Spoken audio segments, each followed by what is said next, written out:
गोविंद ठाकुर ने शंकराचार्य अविमुक्तेश्वरानंद से एक्सक्लूसिव बातचीत की है। सुनिए भाषा विवाद को लेकर क्या है उनका पक्ष। मराठी अस्मिता की बात उन्होंने उठाई और दोनों भाई इकट्ठा हुए, ये भी अच्छा था। उनके कार्यकर्ताओं ने अति उत्साह में आकर के थोड़ी गलती कर दी, मार पिटाई करना शुरू कर दिया, जिसके कारण उनकी मुहिम ही एक तरह से कमज़ोर पड़ गई। पूरे देश में आलोचना होने लग गई। तो उन्होंने तो मराठी के सम्मान में एक अच्छा कदम उठाया था, लेकिन कार्यकर्ताओं पर नियंत्रण नहीं रख सके और बाद में कार्यकर्ता तो उत्साह में गड़बड़ी कर ही रहे थे, उनके नेता ने भी गड़बड़ी शुरू कर दी। सभा में कहने लगे कि अब फिर मारना और मारने के बाद सबूत भी मत छोड़ना। तो ये और ज़्यादा मतलब गलती हो गई। इसके कारण अब उनकी ये मुहिम कमज़ोर पड़ गई है। लेकिन महाराष्ट्र की राजनीति में इसका कितना असर पड़ेगा, खास करके महानगर पालिका मुंबई का चुनाव होने वाला है। क्या लगता है मराठी मुद्दा ठाकरे बंधु पे भारी पड़ेगा या किसको नुकसान हो सकता है?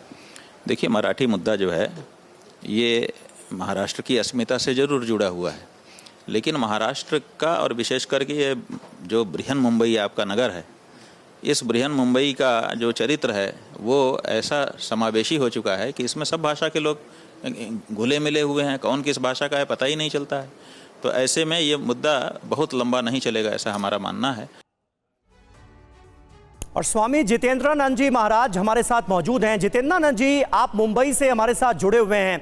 इस पूरे विवाद को लेकर आपका क्या रुख है? और अविमुक्तेश्वरानंद जी जो कहने की कोशिश कर रहे हैं, अब 2 महीने का उनके पास वक्त है, वो मराठी सीख रहे हैं, बहुत अच्छी बात है। कोई भी कितनी भी भाषाएं सीख ले, बहुत अच्छी बात है। लेकिन ये पाबंदी लगा देना कि महाराष्ट्र में रहना है तो मराठी बोलना ही पड़ेगा, इससे आप क्या जायज मानते हैं? मैं बहुत आभारी हूँ TV9 भारतवर्ष का, जिन्होंने भारत को एक करने के लिए, राष्ट्र की अस्मिता को पूरे विश्व में पहुंचाने के लिए यह मुहिम अपने हाथ में लिया है। मैं निधि जी का बहुत आभारी हूँ। मेरा इतना ही कहना है कि समाज जब बिखरता दिखे तो संतों को आगे आना चाहिए आणि त्यासाठीच भगवान शंकराचार्य जी महाराज पुढे आलेले आहे और इसीलिए उन्होंने एक ब्रिज बनाया। देखिए, भाषा ब्रिज होना चाहिए, वॉल नहीं होना चाहिए। तो भाषा की वॉल बना करके और बहुत सारा जो चल रहा है देश के अंदर, ये नहीं होना चाहिए। देश के अंदर बहुत सारी ऐसी परेशानियां हैं। मैं देखता हूं कि महाराष्ट्र के अंदर किसान आत्महत्या करते हैं, तो हमें उस पर ध्यान देना चाहिए सबने मिलकर के। मैं देखता हूं कि महाराष्ट्र के अंदर छोटी छोटी बच्चियों पर रेप किया जाता है, उस पर हम सबको एक साथ आना चाहिए और उस पर रोक लगाने के लिए पूरे भारत के अंदर एकजुट हो जाना चाहिए। बेरोजगारी खत्म कर देना चाहिए। इस देश के अंदर एक भी अनपढ़ नहीं रहना चाहिए।